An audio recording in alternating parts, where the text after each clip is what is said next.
All right, let's do this. Welcome, ladies and gentlemen, back to the edition of the Deeper Farmer Cigar Garage Talks. We are in the garage today. It is cold. Got some lake effect snow going on. Plus, I'm doing a ton of projects today. Having fun for sure. What are we smoking? What are we drinking? The cigar tonight is the Sultan of the Sahara. Nice cigar, Connecticut cigar. I'm guessing it's a collaboration from Cigars Daily. Good job. This is when they're one of their variety packs I was telling you about. They have mystery cigar packs. You pay like $30. You get like 4 cigars. I love getting them. Just a random cigar that I'm like, may never try again, may never see again, but I get to try. I love it. So far, very good cigar. Making a debut back on the channel. I know I've had this one before. The Salted Caramel Porter from Pigeon Hill Brewing. It's a pretty good flavored porter. At least it was last time I had it. So I decided, what the hell, we're going to have this one tonight as I talk about tonight's topic. As you guys know, I don't really plan these out, my topics. See, nice dark porter, just a small head on there. Yeah, it's pretty good. Like I remembered it was. I don't really plan these topics out. I kind of shoot from the hip, let inspiration kind of inspire me. And sometimes I have a topic and then change it once I hit record. This is one. The topic tonight is the crap I ate when I was poor. So, how this came about, me and another coworker, we're sitting down, talking on our team's meeting about a whole variety of things related to our work. And we were talking about food, and you know that he's a bodybuilder, so he has to eat a lot of calories constantly. And he was kind of reminiscing, talking, remembering about when he was just out of high school, going to college, about the stuff we would eat to save money. You know, when back when we were poor. I'm in no way rich by most standards, but I make a lot more money than I ever have. Working as a public service servant on an ambulance, let's just say we qualified for a lot of programs while we were married, especially early on in our marriage. So it was kind of fun to talk about, you know, what did you eat when you were poor? And it's kind of funny, the stuff I would think, you know, back then, especially during my college days, you know, you had like high class poor, right? That was the one I was kind of laughing at. So we used to buy in college Jack's Pizza. It's frozen pizza. Back then it was like $2. Sometimes you get them $1 a piece when they had the big sales on them. We used to load up our freezer. 10 of those, that's 10 dinners easily. But there's nothing to them. The sauce was gross. The pepperoni was gross. The crust would almost always either be undercooked or overburnt, depending on, you know, there's nothing really you could do. And but we used to think, you know, that was kind of our staple. But then every now and then, we'd buy a Tony's pizza, right? For $3.50. Whew. I remember I went over to a guy's house and we had a little party, and he made sure to have the Tony's pizza boxes lined up. So we knew we were eating good that night. That was just, you know, that was one of our staples in college for sure. Now, once I got married, we still, don't get me wrong, we had frozen pizzas. We'd have TV dinners every now and then. Hamburger helper was kind of another dish that I had in college. But then after I got married, it was kind of like one of my comfort foods. But again, really cheap meal to make, cheap meal to eat. But we'd also then cook food that we could kind of stretch, right? Stretch it, making soups and stews where you can add some extra water. I've talked about it before, we supplemented a lot of our protein with game animals, stuff that we'd hunt or fish we were given sometimes. We were on commodities with the tribe. That really helped us getting a bunch of flour, sugar, canned food. When we were on WIC, we'd get a lot of milk, like 8 to 10 gallons a month milk. So we started creaming everything, made cream of potato soup, cream of chicken soup.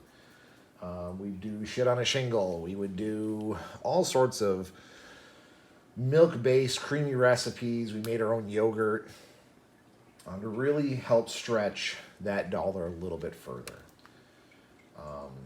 We do chilies, we do anything we could. Again, some of those meals like chili, you add a little extra water to it. Yeah, it waters it down, but you get that psychology of, man, I had 2 bowls of chili. I better pack up the leftovers.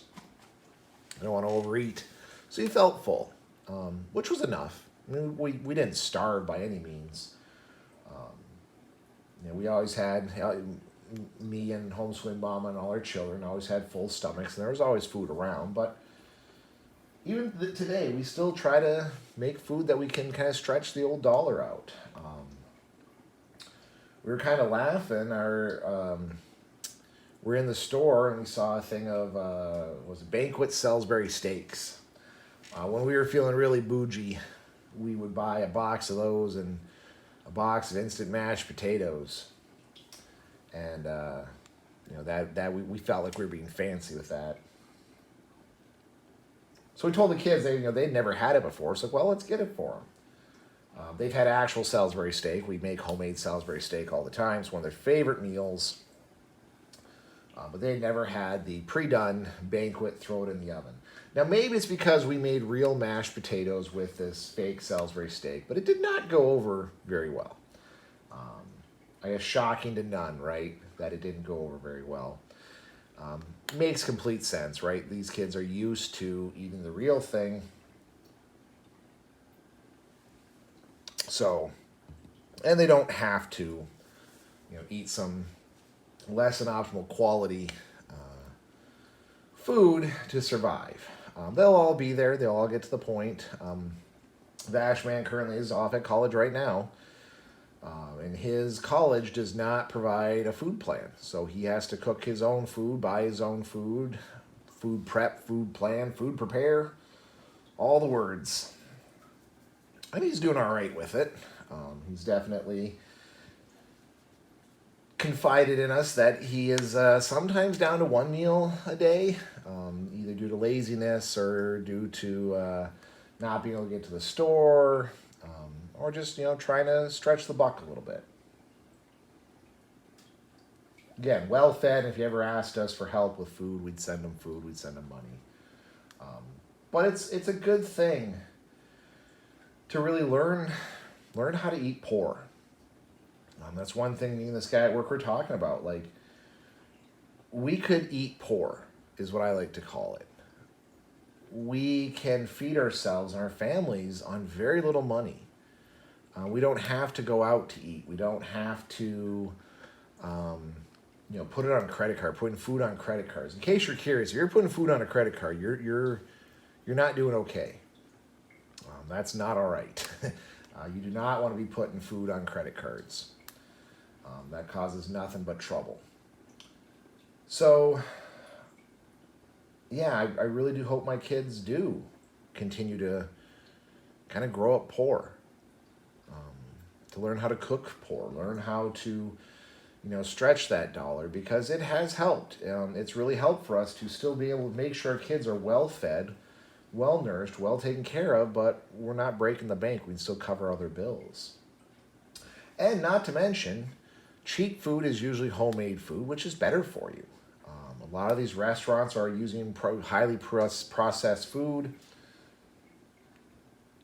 Frozen meals have preservatives in them, lots of ethyl bad stuff, lots of sodium, lots of sugar. So we eat healthier. We kind of, separate conversation with a different employee where I kind of talked about what I make my kids, or what my kids eat in a week. And so I shared the menu with them. We have a menu to plan this food out. And they were shocked that we, only really ate out maybe 2 times a month, give or take. That almost all the food was home prepared. Some of it was field fresh, right? We have venison in there quite a bit, with some of the produce from our garden. And they were just kind of shocked by that. Hold on one second, I'll be right back. Sorry about that, I had to take care of something real quick. But yeah, there's something to be said for being able to do that. Almost no one these days can. Even people who are poor, they don't make food like they used to. They don't scrimp and save and, try to do what they can with what they have. And that's not me saying that I'm against stuff like food stamps. I'm not. If people need assistance with food, that's the quickest. If someone comes to me and says they're hungry or they need food, trust me, I will, in seconds, provide them with a dearth of calories that they can have. Because I don't believe anyone should be hungry. But in the same tone, I don't think people should be eating steak every day. I don't think people should be going out to eat or, door dashing, ordering stuff in. Every now and then, sure, yeah, we've ordered our fair share of pizza throughout the years. And honestly, if there was a pizza joint closer to us that would deliver, we probably still would today, but I like making homemade pizza better than I ever like any of those other pizzas that we buy from the store, get from the big chains. So, it really got me thinking that although it really did suck to not have, really expensive food or be able to go out to eat with my girlfriend or now wife. Man, we've saved a lot of money, and I think we're a lot healthier because of it. I think our health is a lot better. And I think that the lessons we learn and can teach to our children will be invaluable to them. To be able to go without or realize what's really important. Is the glitz and glamour of eating out more important, or is it just being able to have what you need to survive and thrive? Is that important? Anyway, I hope that this will be good lessons for them. It really made me think when we had that conversation that, yeah, I ate a lot of crap when I was poor that I wouldn't eat now. But there's some habits I keep up. A lot of that home cooking that we do now. Again, I really think it's for the best. But anyway, I'm going to go enjoy my not home-cooked cigar and not home-cooked beer. But I might go get some home-cooked food here real quick. I think there's some mini meatloafs and homemade mashed potatoes sitting upstairs that are calling my name. Boy, folks, I hope you are well fed. Stay safe out there. We'll see you on the next one.